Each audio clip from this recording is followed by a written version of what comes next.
Welcome to YouTube channel UGC NET law. कैसे हैं आप सभी। लास्ट 5 इयर्स पीवाईक्यू सीरीज चल रही, उसी में आज क्लास 15 है आप सभी के लिए, जिसमें मैं आप सभी के साथ 5 साल की पीवाईक्यू डिटेल डिस्कशन करा रहा हूं। और रोज 10 पीवाईक्यूज हम लोग करते हैं और जेआरएफ अड्डा पे भी साथ में पीवाईक्यूज करते हैं, ताकि आप लोगों की एक एग्जॉस्टिव तैयारी दोनों चैनल के थ्रू हो सके और आपको कहीं और ना जाना पड़े। लिटरली मानो it it will be very benefit for you. आप लोग बहुत फायदेमंद है अगर आप ये properly regular class to class regular सारी वीडियोस वॉच करोगे तो बहुत फायदा मिलेगा आप सभी को। चलिए क्लास को स्टार्ट करते हैं। आज का पहला क्वेश्चन आप सभी की स्क्रीन के सामने जून 2019 का आया हुआ है। If one artistic expression are synonyms with one personality, अगर हम लोग एक बात करें जो आर्टिस्टिक एक्सप्रेशन दिए हैं वो एक आर्टिस्टिक एक्सप्रेशन जो है वो सिनोनिम है एक पर्सनालिटी से, then that they are deserving of the protection just as much the physical person. The above observation is true about the, ये कहने का मतलब है if one artistic expression, अगर कोई एक आर्टिस्टिक एक्सप्रेशन है वो सिनोनिम है एक वन पर्सनैलिटी से, then they are deserving of the protection just as much the physical person. The above observation is true about which theory of intellectual property? जो ऊपर वाली ऑब्जर्वेशन है वो ट्रू है किस थ्योरी ऑफ इंटेलेक्चुअल प्रॉपर्टी के लिए? मोर डिजर्ट थ्योरी के लिए, पर्सनालिटी थ्योरी के लिए, यूटिलिटेरियन थ्योरी के लिए, लिबर्टियन थ्योरी के लिए?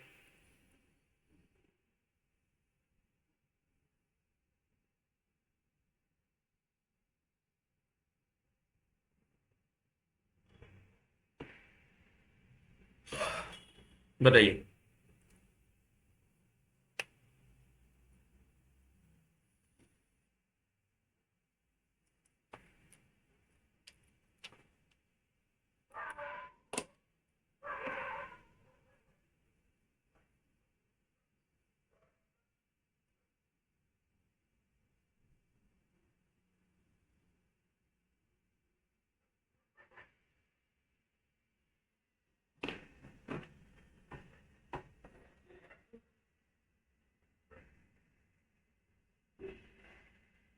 तो देखो ये बटा बात करता है पर्सनालिटी थ्योरी के बारे में। If one artistic expression are synonym with one personality then they are deserving of the protection just as much physical person.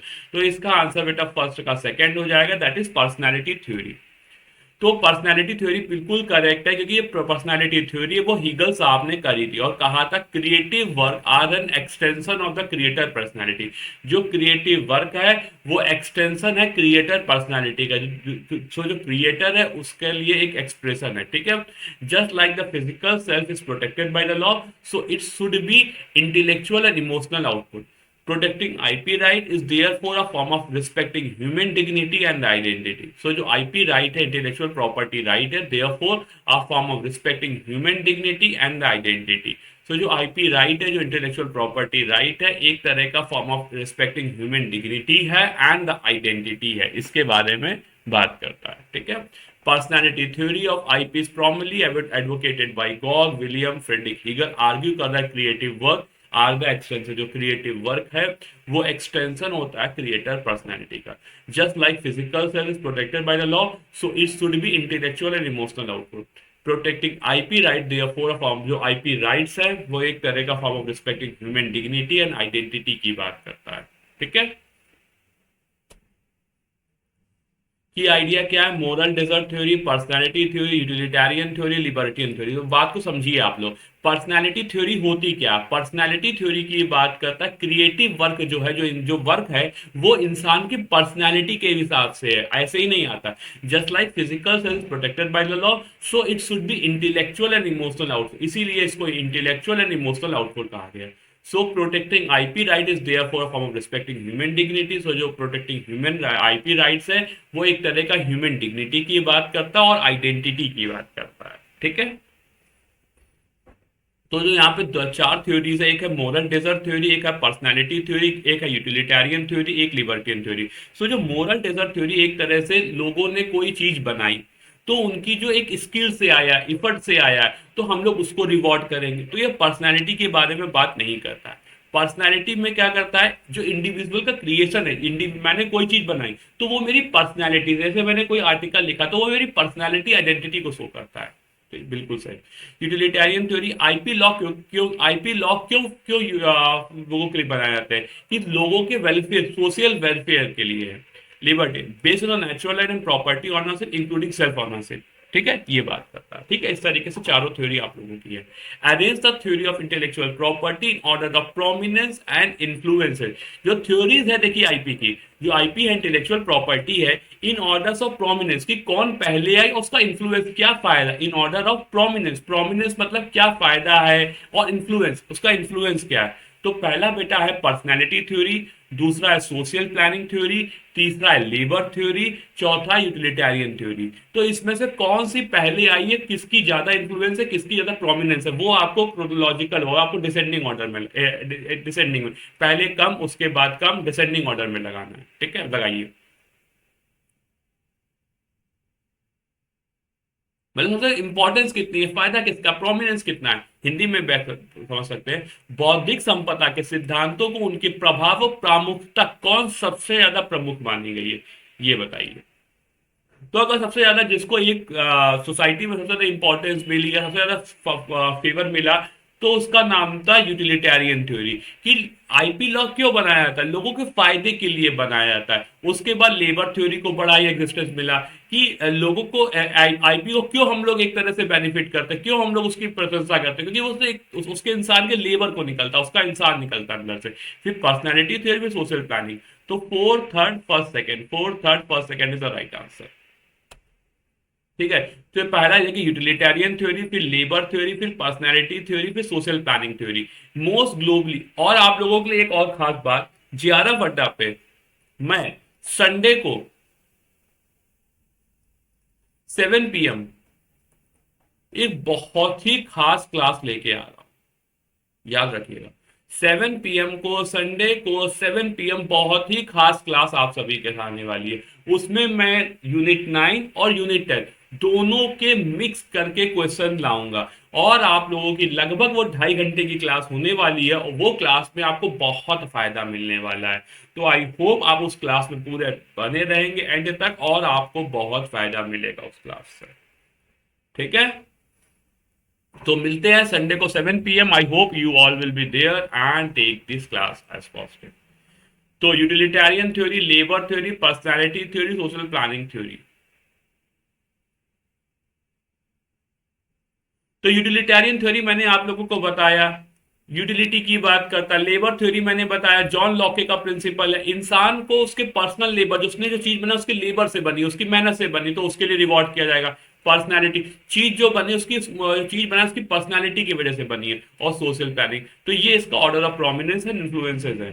ठीक है, तो विलियम फिस्चर ने भी कैटेगराइज किया था जो चारों, विलियम फिस्चर का भी क्वेश्चन आप याद कर सकते हो, it can be important for your examination.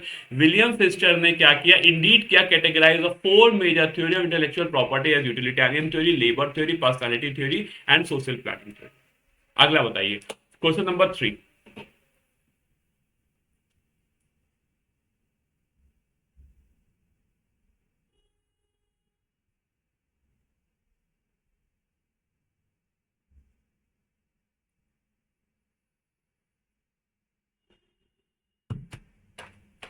तो अगला जो आपका बात करता है, preamble on the agreement of trade related aspect of intellectual property, that is TRIPS।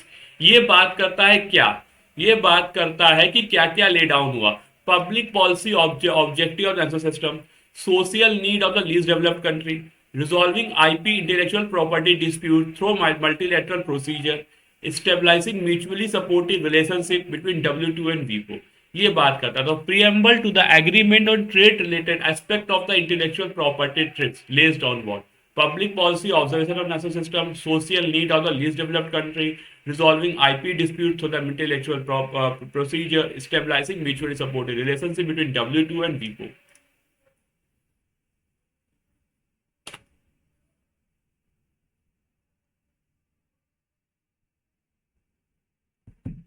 बताइए क्या बता, जो प्रियम्बल है ट्रिप्स का, वो किसके बारे में बात करता है?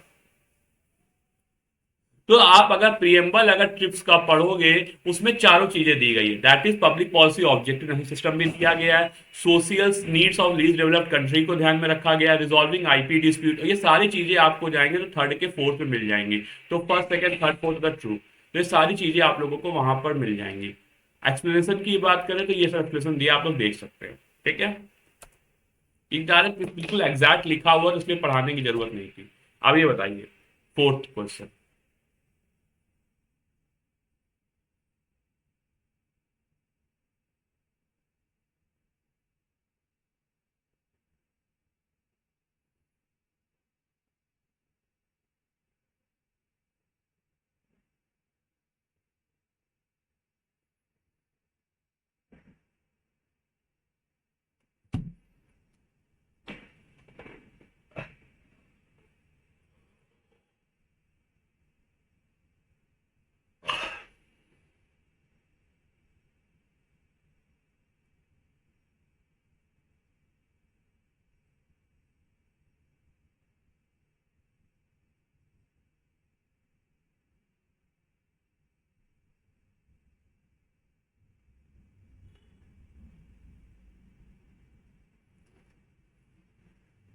ठीक है, nothing in TRIPS agreement 1995 shall derogate from the existing obligation prescribed under Paris convention, Rome convention, Berne convention, biodiversity convention, integrated circuit treaty. तो इसमें से ट्रिप्स एग्रीमेंट 1995 में डेरोगेट करता existing obligation prescribe under laws, Paris convention, Rome convention, Berne convention, biodiversity convention, integrated circuit treaty.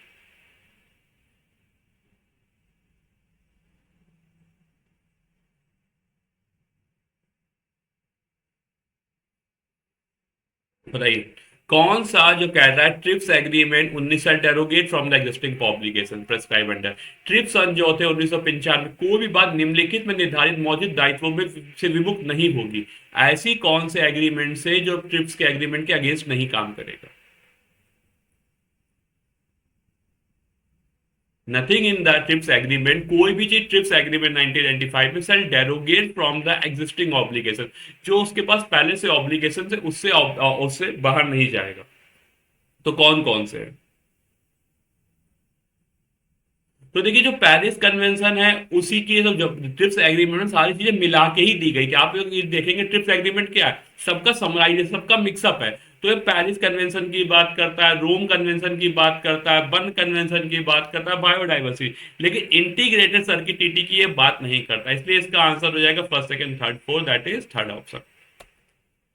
तो बिल्कुल सही बात करी गई। जो बाहर बेसिकली जो देखिए आप लिख सकते हैं जो पेरिस कन्वेंशन 1967 था, वो भी हमारे ट्रिप्स एग्रीमेंट में आर्टिकल नंबर 2 क्लॉज 1 में मर्ज कर दिया गया। बर्न कन्वेंशन है वो भी 9 क्लॉज 1 में मर्ज कर दिया गया। रोम कन्वेंशन है 14 क्लॉज 6 में मर्ज कर दिया गया। और आई जो आपका आईपीआईसी वाला है ये भी एक तरह से कर दिया गया है। तो लगभग सारे आपके इंटीग्रेट सर्किट टीटी भी कर दिया गया, ट्रिप्स एग्रीमेंट से। तो ये चारों एक्ट कर दिए गए, लेकिन बायोडाइवर्सिटी एक तरह से बेसिकली इन्वायरमेंट से रिलेटेड था, इसलिए इसको नहीं ऐड किया गया था। ठीक। तो बर्न कन्वेंशन किससे डील करता है? कॉपीराइट लॉ से, ट्रेडमार्क लॉ से, डिजाइन लॉ से, जीआई लॉ से। जो बर्न कन्वेंशन है किससे डील करता है बताइए?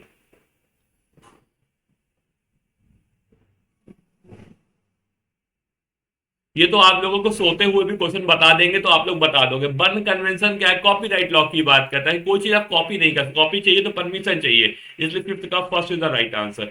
तो बर्न कन्वेंशन का जिसका पूरा नाम है for the protection of literature in artist 1896 is a foundational international treaty that deals with copyright law, जो कॉपीराइट लॉ से डील करता है। It ensure that creators, authors, musician, poets, painter have the right, उनके पास right है internationally protect करने का सारे कंट्री में, that are signatory to the convention, जो कन्वेंशन के सिग्नेटरी है।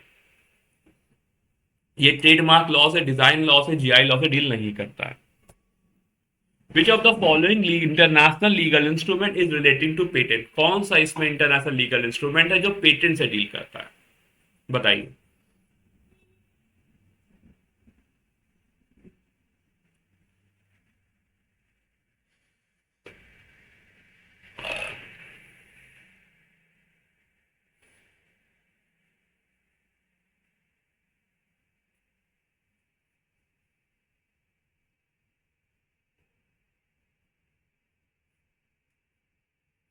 बताओ बेटा।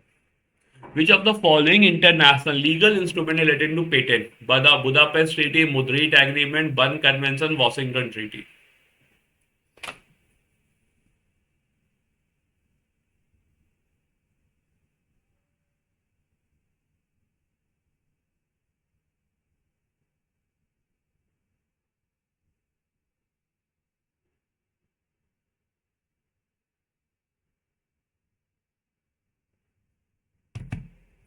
Which of the following international treatment is related to Budapest Treaty?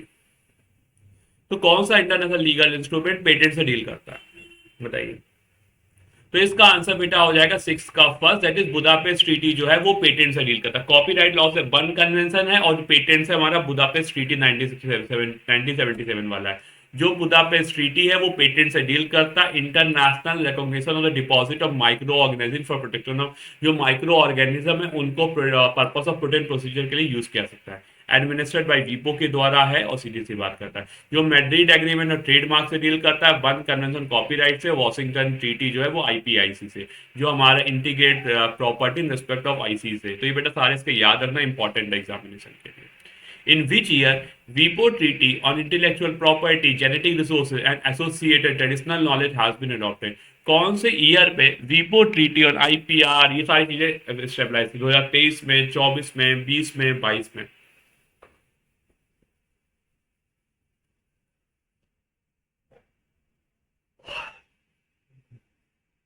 हम्म।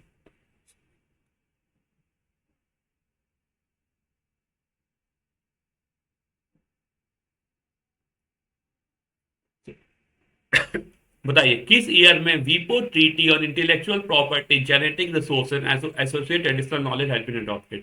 कौन से ईयर में ये अडॉप्ट किया गया? तो सेवन का बेटा आंसर थ्री, दैट इज 2024 में, अभी लेटेस्ट में इसे ज्वाइन किया गया। तो वीपी treaty on property, genetic resource associate additional knowledge was officially adopted in May 2024। May 2024 को ड्यूरिंग अ डिप्लोमेटिक कॉन्फ्रेंस किया गया है। इट वाज फर्स्ट डब्ल्यू वीपो ट्रीटी, ये पहली वीपो ट्रीटी है जो स्पेसिफिकली एड्रेस करते हैं interface between the IPs and genetic resource and traditional knowledge. ठीक है, इसके बारे में बात।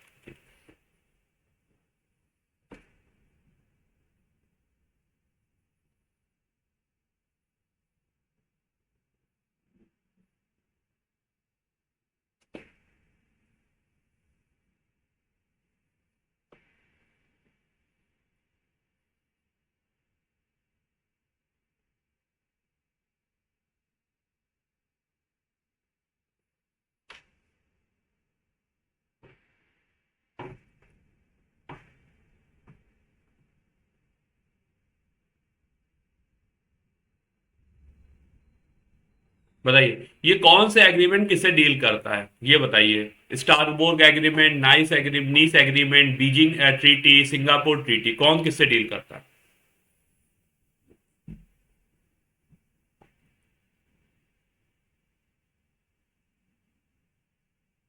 तो देखो आप लोग देख सकते हैं सिंगापुर ट्रीटी तो आपकी ट्रेडमार्क से डील करती है, और स्टारबोर्ग एग्रीमेंट इंटरनेशनल पेटेंट क्लासिफिकेशन की बात करता है। जो नीस एग्रीमेंट है वो इंटरनेशनल क्लासिफिकेशन ऑफ गुड्स की बात करता है, और बीजिंग ट्रीटमेंट इसके बारे में। तो ये इसका ऑप्शन हो जाएगा एट का, fourth is the right answer. तो स्टारबोर्ग जो आपका एग्रीमेंट है 1971 पे हुआ था, ये बात करता है इंटरनेशनल पेटेंट क्लासिफिकेशन के बारे में। फिर नीस एग्रीमेंट जो 1957 पे हुआ था, ये आपका इंटरनेशनल, देखो ये तो क्वेश्चन बहुत रेयर है, बहुत पहली बार ये सारी ट्रीटी इतनी इंपॉर्टेंट नहीं है, लेकिन आ गया तो हम लोग करना पड़ता है। तो Beijing treaty audio video performance की बात करता है। Singapore treaty procedure aspect of trademark. तो सारे क्वेश्चन आपको नहीं करना, 70-80%, that is fine, very much, very well completed. तो identify the following international treaty और convention in chronological order of the adoption. कौन से मतलब कौन सा पहले जो अडॉप्ट हुआ तो वो पहले आएगा, लेटर ऑन बाद में। तो अकॉर्डिंग टू द क्रोनोलॉजी लगाना है एडॉप्शन के हिसाब से। तो सबसे पहली जो हमारी जो टीटी को आपको हुई थी उसका नाम था Paris convention for protection of industrial property. उसके बाद जो हुई थी वो हेग एग्रीमेंट हुआ था। हेग एग्रीमेंट के बाद बुदापेस्ट ट्रीटी हुई थी। बुदापेस्ट ट्रीटी के बाद वीपो कन्वेंशन। तो इस तरीके से हुआ था, दैट इज नाइन्थ का second is the right answer. ठीक है। So Paris convention protection of intellectual property, industrial property 1883, Hague agreement 1925, Budapest treaty 1977, वीपो 1996। अगला, Super Cassettes Industries Limited versus MySpace INC is a leading case on copyright act. जो Super Cassette Industry Limited है versus MySpace INC है, is a leading case on copyright act 1957, dealing which section of that, section 40, section 22, section 30, section 51। किसके बारे में बात कर रहा है? Super Cassette Industry limited.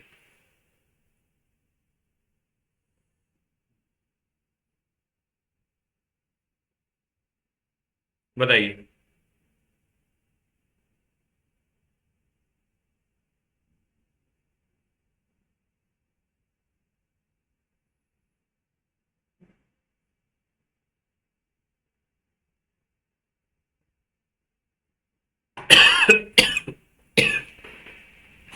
तो Super Cassette Industry Limited versus MySpace INC the leading case on copyright act on dealing with the value.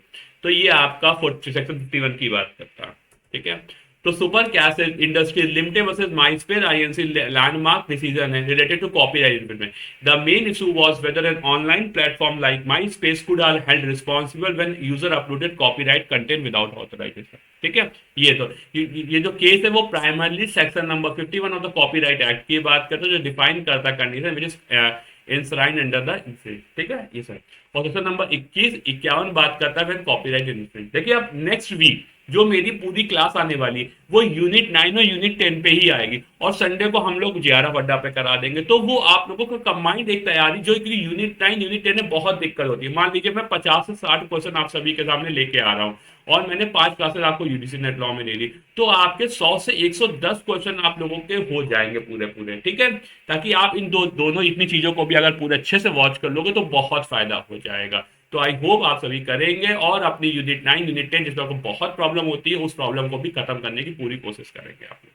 चलिए video को एंड करते हैं, फिर मिलते हैं जल्द ही, दैट इज संडे को मिलते हैं 7 PM। आप लोगों के लिए यूनिट 9 यूनिट 10 का एक एग्जॉस्टिव तैयारी कराएंगे, और जो बचे हुए और क्वेश्चन होंगे वो यूजीसी नेट लॉ पे भी आ जाएंगे। तो इन सारे वीडियोस को वॉच करिएगा, और तैयारी को अगले लेवल पे ले जाना आपकी भी जिम्मेदारी है। चलिए मिलते हैं फिर से, बाय, बेस्ट ऑफ लक।